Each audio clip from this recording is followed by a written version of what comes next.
நம் காதல் மறையவில்லை, சோதனை வந்தாலும் நாம் சேர்ந்து நிற்கிறோமே. ஹாய் ஹலோ வணக்கம், உங்கள் ராம்யோகம் மகிழன். இன்னைக்கு ஆக்சுவலி ரிவீல் பண்ண வீடியோ போடலான்னு தான் நினைச்சிட்டு இருந்தோம். இவங்க வீட்டில் ரிவீல் பண்ண வீடியோ, அப்பா கிட்ட ரிவீல் பண்ணது, சிவாட்ட ரிவீல் பண்ணது, எல்லா வீடியோவுமே இருக்கு. ஆனா பாத்தீங்க அப்படின்னா போஸ்ட் பண்ண அதெல்லாம் நீங்க அப்புறம் பண்ணுங்க, பட் ஸ்கேனை காமிச்சிருங்க அப்படின்னா ஸ்கேன் ரிப்போர்ட்ட காமிங்கன்றத விட என்ன சொன்னாங்கன்றத சொல்லிருங்க. அதுக்கடுத்து நீங்க ரிவீல் பண்றீங்க. நான் எல்லா வீடியோலயும் சொல்றதா நல்லா இருந்தா மட்டும் தான் வீடியோ போடணும் சொல்லியிருந்தோம். நீ இதே சொல்லாம நிறுத்திட்டாங்க உன்னைய. சரி இல்ல, ஏன்னா இதுக்கு முன்னாடி நம்ம பட்ட கஷ்டம் அது சொன்னா அது ஒரு மாதிரியா இருக்கும். ஏன்னா நான் நேரடியா இங்க வீட்டுல இருந்து நான் மாத்திரை போட்டது. இப்பயுமே நிறைய பேர் இன்னும் 5 மந்த்துக்கு அப்புறம் சொல்லிருக்கலாம்லக்கா, ஏக்க 3 மந்த்லயே சொல்லிட்டீங்கன்னா நிறைய பேர் கேட்டீங்க. எங்களால மறைக்க எல்லாரும் வீடியோ ஏன் போட மாட்டேங்கிறீங்க, ரீல்ஸ் போட மாட்டேங்கிறீங்க, இது பண்ண மாட்டேங்கிறீங்க, அது கண்டுபிடிச்சிடுறீங்க. என் ஃப்ரெண்டே எப்படி தாண்டி கண்டுபிடிக்கிறாங்க உங்களோட ஆடியன்ஸ் அப்படின்ற மாதிரிலாம் கேக்குறா. எப்படி நீ அவள்கிட்ட சும்மா இருந்தாலும் 2-3 பேர் தான் ஸ்டார்டிங்லேயே சொன்னது. அவளுங்க அதுக்கடுத்து வீடியோ கண்டினியூஸா பார்க்கும்போது எப்படி தாண்டி கண்டுபிடிக்கிறாங்க, எங்களுக்கு தாண்டி சொன்னேன், ஏன்டி அதுக்குள்ளே எப்படி எல்லாத்தையும் கண்டுபிடிச்சாங்க அப்படின்ற மாதிரிலாம் கண்டுபிடிச்சிடா சொல்றா. அதனால எங்களால் எதையுமே மறைக்க முடியல. நல்லதோ கெட்டதோ எதா இருந்தாலும் நம்ம சொல்லிடுவோம், பார்த்துக்கலாம் அப்படின்ற ஒரு மைண்ட் செட்டில் தான் இருக்கு.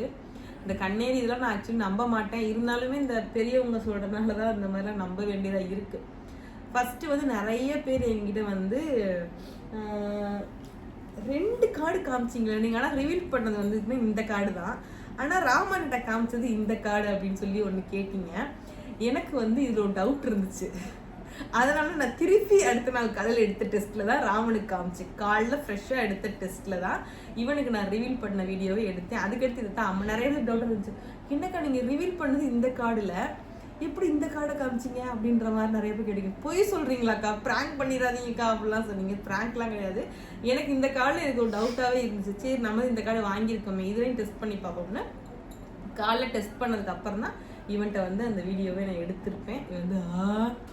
இல்லை எனக்கு ஒன்றுமே தெரியல, தூக்கம் செம்ம தூக்கம். நான் நைட்டு ஃபுல்லாக விளாண்டு தூங்குறேன். போஸ்ட் பண்ணி கம்ப்ளைண்ட் எடுத்துக்கோ, கம்ப்ளைண்ட்காக எடுத்தோம். ரொம்ப சொல்ல அதை பற்றி நீ பேசவே இல்லைன்னு சொன்னாங்க நிறைய பேர்.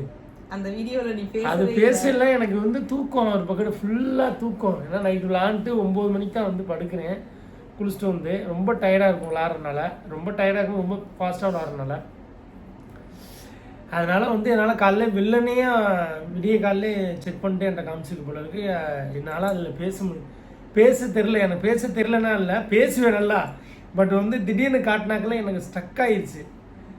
ரொம்ப யோசிச்சு அப்புறம் திருப்பி படுத்துட்டேன். நானே திருப்பி படுத்துட்டேன், தூக்கம் ரொம்ப இருந்தாலும் சொல்லிட்டேன். அப்புறம் காலைல என்னமோ காலைல காட்டினி எடி அப்படின்னு கேட்டேன். அப்புறம் மட்டும் தான் கார்டு சொன்னால் அப்புறம் இந்த மாதிரி அப்படின்னா ஓகே சந்தோஷம், செக் பண்ணுவோம் அப்படின்னு செக் பண்ண ஆரம்பிச்சதுக்கு அப்புறம் தான் அடுத்து இவன் அம்மா கிட்ட அன்னைக்கு மத்தியானம் காமிச்சேன்னு நினைக்கிறேன். அதுக்கு அடுத்த நாளே ஹாஸ்பிட்டல் நாங்கள் போயிட்டேன். நான் சொன்னேன் உங்ககிட்ட, நான் ரொம்ப நாள் சென்று தான் கிட்டத்தட்ட நான் டெஸ்ட்டே பண்ணி பார்த்தேன். அதனால எனக்கு ஓரளவுக்கு இத்தனை மந்த் இத்தனை வாரம்ன்றது தெரியும். இப்போதைக்கு நம்ம ஹார்ட் பீட் வந்திருக்குன்றது நம்ம தான் வீடியோலாம் பார்க்குறோம்ல, 6 வாரத்துக்கு அப்புறம் ஹார்ட் பீட் வந்துருந்தெல்லாம் பார்க்குறோம் இல்லையா. அதனால அந்த வாரம் எனக்கு கரெக்டாக நான் அடுத்த நாளே ஹாஸ்பிட்டல் போயிட்டேன். போன உடனே ஃபர்ஸ்ட் ஸ்கேன் 6 வாரத்தில் தான் போனேன்னு நினைக்கிறேன். அந்த வாரத்தில் எனக்கு ஹார்ட் பீட் வரலன்னு சொல்லிட்டாங்க. ஃபர்ஸ்ட் ஸ்கேன் பண்ணல, சும்மா அந்த இது ஹார்ட் பீட் இருக்கான்னு செக் பண்ணுவாங்கல, அதுல ஃபர்ஸ்ட் சொன்னது ட்ராக்லாம் தெரியுது. இந்த ஹார்ட் பீட் வரலன்னு சொன்னோனே எனக்கு ஹார்ட் ட்ராக்கே வந்துருச்சு. இன்னும் 1 வாரம் சென்று வாங்க அப்படின்னு சொல்லிட்டாங்க. இருந்தாலுமே எனக்கு ஏன்னா ஃபர்ஸ்ட் அந்த லாஸ்ட் ப்ரெக்னன்சிலையுமே பார்த்தீங்க அப்படின்னா இதே மாதிரி சொன்னாங்க, ஹார்ட் பீட் வரல சொன்னாங்க. திருப்பி எனக்கு ஒன்றுமே புரியல, மண்டை காஞ்சு போச்சு. அந்த ஒரு வாரம் சொன்னாங்களே, அந்த 1 வாரமுமே எனக்கு மைண்டில் எதாக இருந்தாலும் அக்செப்ட் பண்ணிக்கிறாமா, எதாக இருந்தாலும் ஓகேன்னு சொல்லிடுறாமா நிறையா ஏன்னா ஃபஸ்ட்டு அந்த பேபிக்கு பார்த்தீங்கன்னா நாங்கள் நிறைய யோசித்தோம். இந்த வீடு இப்படி ஒரு வீடு கட்டிட்டோம், அந்த வீடு அவளுக்கு கொடுத்துடலாம் அப்படின்னு அந்த ப்ரெக்னென்சியில் அபார்ட் ஆச்சு இல்லையா. அந்த ப்ரெக்னென்சியில் நாங்கள் நிறைய யோசித்தோம். இந்த 5ஆவது மாதம் வளகாப்பு இப்படி போடணும் அப்படி போடணும், எவ்வளவோ பிளான் பண்ணி எல்லாமே இதாகனால நீ எதையுமே மனசில் வச்சுக்கிறாதராமா, இது நீ நான் கன்சீவாக இருக்கிறேன்னு காமிச்சுக்கிறதே நினச்சிக்கிறாத நீ அப்படின்னு நான் அந்த மாதிரிலாம் சொன்னேன் அவன்கிட்ட. அந்த 1 வாரம் கேப்பில் 1 வாரம் கேப்புக்கு அப்புறம் பார்த்தீங்க அப்படின்னா எனக்கு பெயின், பேக் பெயின் அதிகமாகிடுச்சு. முதுகு வலி கடையில் இருந்தனாலையா இல்லை எதனால எனக்கு பேக் பெயின் அதிகமாகும், எனக்கு பீரியட்ஸ் ஆக போதும்னு நான் ரொம்ப பயந்துட்டேன். அந்த 1 வார கேப்பில், அந்த 1 வாரம் சென்று வாங்கன்னு சொன்னாங்கல்ல, அந்த கேப்பில் எனக்கு 10 நாள் சென்று 10 நாள் சென்று வாங்கன்னு சொன்னாங்க. அந்த 10 நாளில் பார்த்தீங்க அப்படின்னா எனக்கு வந்து பேக் பெயின் ரொம்ப வலிக்க ஆரம்பிச்சிச்சு. நான் பீரியட்ஸ் ஆக போகிறேன் போல் அப்படின்னு சொல்லி அழுதேன் ராமன்ட்ட கடையில். ஞாபகம் இருக்கா?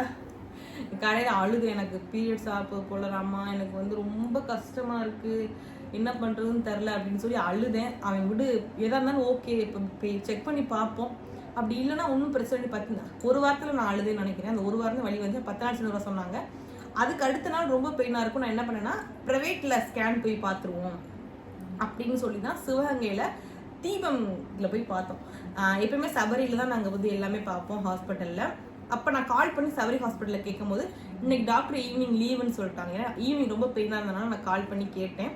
ஈவினிங் லீவுப்பான்னு சொன்னாலும் சரி நம்ம தீபத்தில் போய் ஸ்கேன் ஈவினிங் எடுப்பாங்க, அங்கே போய் எடுத்துருவோம், ஸ்கேன் பண்ணி பார்த்துருவோம், நல்லா இருக்கா என்ன சொல்கிறாங்கன்றதை பார்த்துருவோன்றதால தீபத்துட்டே நாங்கள் போனோம். ஃபஸ்ட் டைம் நான் தீபம் கிளினிக்கு இந்த ஸ்கேனுக்கு நான் அங்கே தான் ஃபஸ்ட். நிறைய பேர் போய் சொல்லுவாங்க நல்லா பாருங்க அப்படின்னு சொல்லுவாங்க. நான் இதுவரையே போனது இல்லை. சரி ஃபஸ்ட் டைம் போவோம் அப்படின்னு சொல்லி தான் ஃபஸ்ட்டு நான் வந்து தீபம் கிளினிக்கு தான் போயிருந்தேன். என்னோட ஃபஸ்ட்டு ஸ்கேன் ரிப்போர்ட்டு.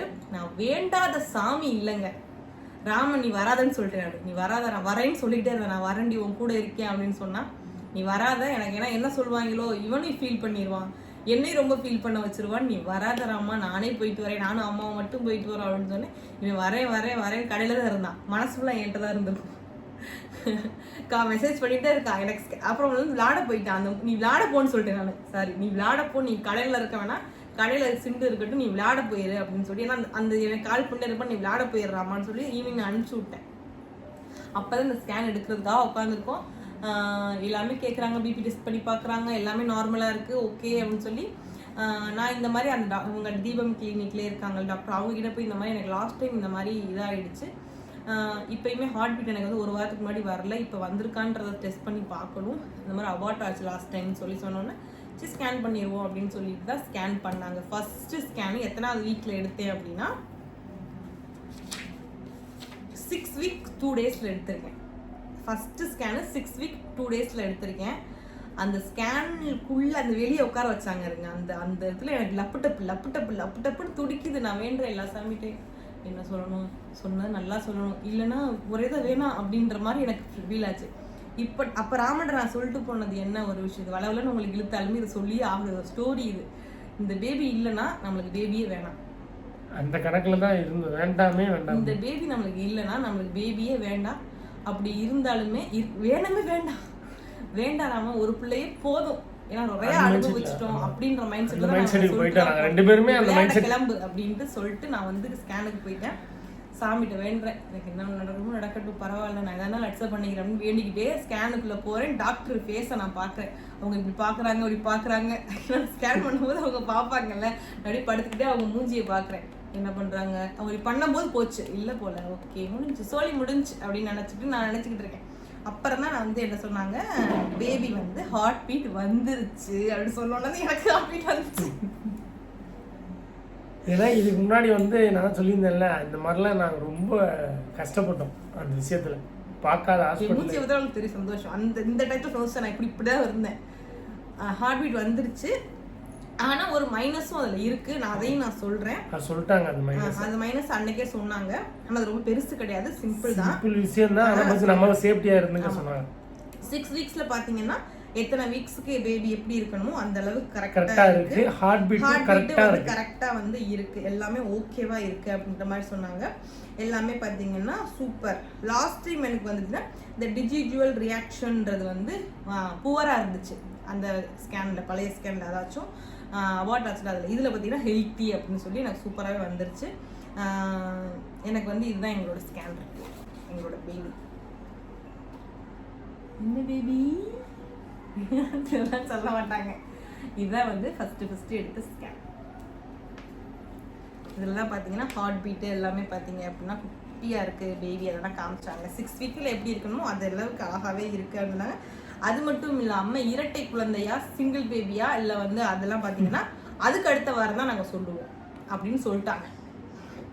ஏன்னா வந்து இது 6 வாரம் தான் ஆகுது, 8 வாரத்துக்கு அப்புறம் தான் சிங்கிள் பேபியா இந்த மாதிரிலாம் சொல்லுவோம் அப்படின்ற மாதிரி சொல்லிட்டாங்க. அதுக்கடுத்து என்ன சொன்னாங்கன்னா, கருவை சுற்றி பார்த்தீங்க, இந்த மைனஸை சொல்லிடுறேன், ஏன்னா ப்ளஸ் எல்லாமே சொல்லிட்டேன், அதுக்கடுத்து மைனஸை சொல்லிடணும் இல்லையா. மைனஸ் என்னன்னு பார்த்தீங்கன்னா எனக்கு வந்து மினிமலாக பார்த்தீங்கன்னா ஏற்கனவே அபார்ட் ஆனனாலையான்னு தெரில. அது மட்டும் இல்லாமல் மகிக்கு வந்து கர்ப்பப்பை ரொம்ப விரிஞ்சேன். மகி ரொம்ப பெரிய பையனாக இருந்தான், 4 கிலோக்கு கொஞ்சம் தான் கம்மியாக இருந்தான். அதனால எனக்கு கர்ப்பப்பை ரொம்ப பிரிஞ்சு சுருங்கினால அதனாலயா இல்லை வந்து லாஸ்ட் டைம் வந்து இந்த அபார்ட் ஆனனாலையான்னு தெரில. மினிமலாக சப் கொரியானிக் கலெக்ஷன்ன்றது இருக்குது. ஒரு 7 ml வந்து ஒரு மினிமலாக இருக்குன்றத வந்து மென்ஷன் பண்ணியிருக்காங்க. அது மட்டும் சொல்லியிருக்காங்க. அப்புறம் நானே அது வந்து அது ரொம்ப பெரிய ரிஸ்க்கான்னு கேட்டேன். ரிஸ்கெல்லாம் இல்லை. அது வந்து 20-30 ml மேலே இருந்தால் தான் ரிஸ்க்கு. அதனால் இது மினிமலாக இருக்கலாம், ரிஸ்க்கு கிடையாது. இருந்தாலுமே பெட் ரெஸ்ட் இருக்கிறது ரொம்பவே நல்லது அப்படின்னு சொல்லிட்டாங்க. ரொம்ப ரிஸ்க் எடுத்து எந்த வேலையும் பார்க்கக்கூடாது, ரொம்ப ஹெவி வெயிட் தூக்கக்கூடாது, ரொம்ப வந்து எதுவுமே வந்து ரிஸ்க் எடுக்கிற மாதிரி ரொம்ப அடிக்கடி படி ஏறி இறங்கக்கூடாது. இந்த மாதிரி கொஞ்சம் பெட் ரெஸ்ட் எடுத்துட்டிங்கன்னா அதுவே வந்து சரியாயிடும். 3 மாதத்துக்கு அப்புறம் அதுவே பார்த்தீங்கன்னா உடம்பே அப்சர்வ் பண்ணிக்கிறோம் அப்படின்ற மாதிரி தான் சொல்லியிருந்தாங்க. இருந்தாலும் நான் வந்து இதை கொண்டு போய் நீங்கள் வந்து சபரி ஹாஸ்பிட்டலில் ஹேமா மேம்கிட்டே நீங்கள் ஒரு தடவை காமிச்சிருங்க அப்படின்னு சொல்லிட்டாங்க இவங்களே. அதாவது நம்ம தீபத்தில் பார்த்தவங்களே பார்த்தீங்கன்னா நீங்களே ஒரு தடவை போய் ஹாஸ்பிட்டலில் காமிச்சிக்கோங்க அப்படின்னு சொன்னோன்னே அப்பயுமே எனக்கு கொஞ்சம் படபடன்னு இருந்துச்சு. என்னடா நல்லா சொன்னாங்க, இது ஒரு மைனஸ் வேற சொல்லிட்டாங்கன்னு ஒரு படபடப்பு. இந்த சந்தோஷத்தை விட இதுவும் கொஞ்சம் படபடப்புன்னு கொஞ்சம் பயம் வந்துருச்சு எனக்கு. இதனால எதுவும் பிரச்சனை வருமா? பிரச்சனை இல்லைடா, ஆனால் வந்து கொஞ்சம் கேர்ஃபுல்லாக இருக்கிறது நல்லதான். சில பேர்த்துக்கு அது வந்து பார்த்தீங்கன்னா பீரியட்ஸ் மாதிரி ப்ளீட் ஆகிறதுக்கு வாய்ப்பு இருக்குது அப்படின்ற மாதிரியும் சொல்லிட்டாங்க. சரி ஓகே அப்படின்னு சொல்லிட்டு நான் பயந்துக்கிட்டே திருப்பி வீட்டுக்கு வந்து இந்த மாதிரி சொல்லிட்டாங்கன்னா நான் ஹார்ட் பீட்லாம் வந்துச்சுனாலும் ஓகே சார் அது ஒன்றும் பிரச்சனை இல்லைல்ல. அதுக்கப்புறம் என்ன பண்ணோம்னா கடைக்கு போகாமல் வீட்டிலேயே இருந்துருவோம். அது வந்து அடுத்த நாள் ஹாஸ்பிட்டலுக்கு போனோம், ஹாஸ்பிட்டலுக்கு போனோம், மேமை பார்க்கறதுக்காண்டி போயிருந்தோம். அவங்களுமே பார்த்தீங்க அப்படின்னா ஓகே மினிமலாக இருக்குடா, ஆனால் இருந்தாலுமே கேர்ஃபுல்லாக இருக்கிறது ரொம்பவே நல்லது, ரொம்ப ரெஸ்ட் எடுக்கணும் அப்படின்ட்டாங்க. அதே மாதிரி இப்போ அவங்க சொல்லி ரொம்ப நாளாக ரெஸ்ட் எடுத்துக்கிட்டு தான் இருக்குது. என்றைக்காவது ஒரு நாள் மட்டும் கடைக்கு போடுறது, ரொம்ப படி ஏறி இறங்கக்கூடாண்டாங்க, ரொம்ப வந்து ரிஸ்க் எடுத்து வேலை பார்க்காதீங்க அப்படின்னு சொல்லிட்டாங்க. அதனால இப்போ வீட்டில் தான் இருக்கிறோம். கடைக்கு வந்து அடிக்கடி போவேன். நான் கடைக்கு போய் அப்பப்போ தான் போவேன். என்றைக்காவது நேற்று போயிட்டு வந்தோம் கடைக்கு. ஏதாவது கலெக்ஷன்ஸ் முடிஞ்சுன்னா அதை வாங்குறது, ரீசைக்கிள் அந்த மாதிரி தான் போய்க்கிறது. ஏதாச்சும் முக்கியமான வேலை பில்லு போடணும், இந்த கலெக்ஷனுக்கு இல்லாமல் இருக்குது அப்படின்னா மட்டும்தான் போவேன். மற்றபடி பார்த்தீங்க அப்படின்னா பேபி நல்லா க்ரோத். அப்பயுமே எனக்கு ஸ்கேனில் வந்து பார்த்தாங்க ஹார்ட் பீட் கரெக்டாக இருக்கான்னு. ஹார்ட் பீட் கரெக்டாக அந்த வீக்கு ஏற்ற மாதிரி சூப்பராகவே இருக்குது, நல்லாவே இருக்குது அப்படின்னு சொல்லிட்டாங்க. அதுக்கடுத்து நான் ஸ்கேனுக்கு போகும்போது என்ன நடந்துச்சு ஏது நடந்துச்சுன்றதை நான் அடுத்துல சொல்கிறேன். ஏன்னா அடுத்த வீடியோவில் சொல்கிறேன், ரொம்ப லென்த்தாக போகுது. அடுத்த வீடியோவில் பார்த்தீங்க அப்படின்னா எனக்கு வந்து இந்த இது சப்கொரியானிக் வந்து குறைஞ்சிருக்கா கூடியிருக்கா அப்படின்றத நான் வந்து அடுத்த ஸ்கேனில் ரிவ்யூ மாதிரி செக் பண்ணி பார்த்து இதில் எழுதியிருப்போம். இந்த இருக்கு பாருங்க பேப்பரில், இதில் ஸ்கேன் எடுக்காமல் ரிவ்யூ மாதிரி எழுதி கொடுத்தாங்க. அது வந்து நான் அடுத்த வீடியோவில் எப்படி இருந்துக்குன்னு சொன்னாங்கன்றதை நான் அடுத்த வீடியோவில் சொல்கிறேன். இப்போ லாஸ்ட்டாக நான் சொன்னது வந்து இந்த மாதிரி இருக்குது, நீங்கள் கேர்ஃபுல்லாக இருங்க, ஹெல்த்தியாக இருங்க, ஹெல்த்தியாக சாப்பிடுங்க, கடை ஃபுட்டை அவாய்ட் பண்ணிடுங்க. என்னால் கடை ஃபுட் சாப்பிட முடியல ஆக்சுவலி, இருந்தாலுமே கடை ஃபுட்டை வந்து அவாய்ட் பண்ணிடுங்க. நீங்கள் வீட்டில் இருக்க ஃபுட்டை சாப்பிட்டுக்கோங்க. இந்த மாதிரி டேப்லெட் கொடுத்துருக்காங்க. அது மட்டும் இல்லாமல் எனக்கு வந்து ஊசி போட சொல்லியிருக்காங்க. வாரம் புதன் கிழமை பார்த்தீங்க அப்படின்னா 3 மாதத்துக்கு. இப்போ நான் வந்து எத்தனை மாதத்தில் காமிச்சேனோ அத்தனை மாதத்துல இருந்து 3 மாதத்துக்கு எனக்கு வந்து இந்த இப்போ 3 மாதம் முடிய போகுது. இத்தனை மாதமும் நான் வந்து ஊசி போடணும். அது என்ன ஊசினா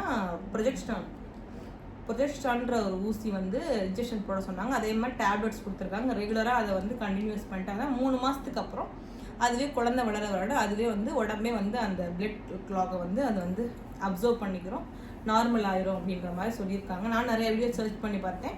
இது அவ்வளோ பெரிய ரிஸ்க் இல்லை, ரொம்ப ரிஸ்க்கான விஷயம், ரொம்ப அதிகமாக இருக்குது, ரொம்ப பிளட் வந்து ரொம்ப ஓவராக இருக்குது. இது வந்து கருவுக்கு மேலே தான் இருக்குது, கருவுக்குள்ளே கிடையாது. பேபிக்கு எந்த பாதிப்பும் வராதுன்னு சொல்லிட்டாங்க. அது வேறு விஷயம். நான் நிறைய வீடியோவில் பார்த்தேன், பேபிக்குள்ளேயோ இந்த பிளட்டோ இல்லை பேபிக்கு சுற்றியோ அந்த மாதிரி எல்லாம் வராது. இது வந்து கருவுக்கே வெளியே இருக்குது. கருக்குள்ளே வந்து நம்மளுக்கு நிறைய பாதுகாப்போட குழந்தை இருக்கும். இது கருவுக்கு வெளியே இருக்குன்னா குழந்தைக்குள்ளே போகிறதுக்கு சுத்தமாக வாய்ப்பு கிடையாது. உங்களுக்கு ப்ளீட் ஆகிரும், சில நேரத்தில் ப்ளீட் ஆகும். எனக்கு ஆனால் இதுவரைய ஒரு ப்ளீடு கூட ஆகலை. அது வந்து டாக்டர் அடிக்கடி கேட்குறாங்க, ஏதாவது பெயின் வருதா இல்லை ப்ளீட் ஆகுதா, இதுவுமே எனக்கு வரல. அதனால நான் சொல்லிட்டு ஓகே அப்போனா ஒன்றும் பிரச்சனை இல்லைடா, அதுவே அப்சர்வ் ஆயிரும் அப்படின்னு சொல்லிட்டாங்க. இதுதான் எங்களோட ஃபஸ்ட்டு ஸ்கேனில் நடந்தது. உங்களுக்கு இந்த சப்கொரியானிக்கை பற்றி ஏதாவது தெரியும், எதுவே நார்மலாக ஆயிடுச்சுக்கா, எனக்கும் அந்த மாதிரி இருந்துச்சு, நார்மல் ஆயிடுச்சுக்கா, இல்லைக்கா எனக்கு அந்த மாதிரி இருந்துச்சு ஆனால் கொஞ்சம் சிவியராக தான் இருந்துச்சு அப்படின்றவங்க எனக்கு கமெண்ட்டில் சொல்லுங்கள், நானும் பார்த்துக்கிறேன். என்ன நம்மளுக்கும் அந்த மாதிரி யாருக்காவது நடந்திருக்கான்னு தெரியணும்ல. இல்லை எனக்கு ஆனால் டாக்டர் என்ன சொல்கிறாங்க, இது வந்து 100ல் 20 பேருக்கு நடக்கிறது தான். நார்மலாகவே சில பேர் நிறைய பேருக்கு சரியாயிரும். 1% வந்து ஓவராக இருக்குது, அவங்களுக்கு ஓவராக பெயின் இருக்குது, ப்ளீட் ரொம்ப ஆகுதுன்றவங்களுக்கு மட்டும்தான் வந்து ரிஸ்க்காக இருக்கும் அப்படின்னு சொன்னாங்க. எனக்கு அந்த மாதிரி எதுவுமே கிடையாது. உங்களுக்கு அந்த மாதிரி இருந்திருக்கு அப்படின்னா கண்டிப்பாக கமெண்ட்டில் சொல்லுங்கள். சப் கொரியானிக் கலெக்ஷன் சொன்னாங்க, அது உங்களுக்கு இருக்கா அப்படின்றத எனக்கு இருந்துச்சா இல்லை இருக்குதா அதை எனக்கு வந்து இந்த கமெண்ட்டில் சொல்லுங்கள், நானும் தெரிஞ்சுக்கிறேன். அது வந்து ரொம்ப ரிஸ்க்கா இல்லை ரொம்ப நார்மலான விஷயமா அதையும் எனக்கு சொல்லுங்கள். நான் வந்து எதாக இருந்தாலுமே நான் வந்து பார்த்துக்கிறேன். நான் பார்த்த வரை மீடியாவில் நான் சர்ச் பண்ணி எல்லாத்துலேயுமே கூகுளில் சர்ச் பண்ணி டாக்டரை கேட்டு பார்த்த வரை நார்மல் தான் சொல்லியிருந்தாங்க. உங்களுக்கு தெரிஞ்சாலுமே இந்த டாக்டர் உங்களுக்கு தெரிஞ்சவங்களா இருந்தாலுமே எனக்கு கேட்டு சொல்லுங்கள். இதுதான் ஃபஸ்ட்டு ஸ்கேனில் சொன்னது. நல்லா பேபியை பொறுத்தளவு நல்லா இருக்குது. இதுதான் நல்ல விஷயமா நம்ம சொல்லிக்கலாம். வேறாமா பேபியை பொறுத்தளவு நல்லா இருக்குன்னு சொன்னதுக்கு அப்புறம் தான் சரி வீடியோ எல்லாருக்கும் அப்படியே எங்கள் வீட்டில் எல்லாருக்கும் சொல்லுவோம் அப்படின்னு ஒவ்வொன்றா சொல்லிக்கிறோம். நல்லதோ கெட்டதோ ஆனால் இனிமேல் எல்லாமே சொல்லிடுவோம், அவ்வளோதான். ஓகே அப்படின்னு முடிவு பண்ணியாச்சு. நெக்ஸ்ட் வீடியோ வந்து என்ன வீடியோ? நெக்ஸ்ட் வந்து அவங்க அம்மா அப்பாவுக்கு ரிவீல் பண்ணிருக்க மாட்டோம். எங்க அம்மாக்கு மஞ்சுக்கெல்லாம் ரிவீல் பண்ண வீடியோ வந்து அப்போ வந்து அருளுக்கு நம்ம ரிவீல் பண்ணிருக்க மாட்டோம். ஏன்னா அருள் வந்து அத்தையோட தான் இருந்தனால அப்படியே சொல்லிருங்கம்மா அப்படின்னு சொல்லிட்டேன். ஏன்னா இவன் போய் சொல்ல முடியாது, தனியா இருந்துச்சு. தனியா வந்து அவங்க போன வட்டம் வந்து லட்சுமி இருந்தனால சேர்ந்து பேசிட்டோம். இப்ப அவன் இல்ல கடையில இருந்தனால அம்மா கால் பண்ண எனக்கு ஒரு மாதிரியா இருந்துச்சு அருள்கிட்ட சொல்றதுக்கு. அதனால மெசேஜ் பண்ணி விட்டேன். இருந்துச்சு. அதே மாதிரி அம்மா சொல்லிருமா அருள்கிட்டையும் அப்படின்னு நான் சொல்லிட்டேன். அம்மா சொல்லியிருக்கோம் அந்த விஷயத்த, சொல்லியிருக்கோம், சொல்லாமலாம் இருக்காது. அந்த வீடியோ அடுத்த வீடியோ வரும். அடுத்து சிவாக்கு அப்பாக்கு ரிவீல் பண்ணது நீங்க பாப்பீங்க. எல்லாமே வந்து உங்களுக்கு ஒன்னொன்னா வரும். வீடியோ ஃபுல்லா பாருங்க, ஸ்கிப் பண்ணாம பாருங்க. நம்ம சேனல் புதுசா ஆயிடுச்சு பாத்தீங்கன்னா சப்ஸ்கிரைப் பண்ணிட்டு அப்படியே பெல் ஐகானை கிளிக் பண்ணிட்டு வீடியோக்குள்ள பாய்.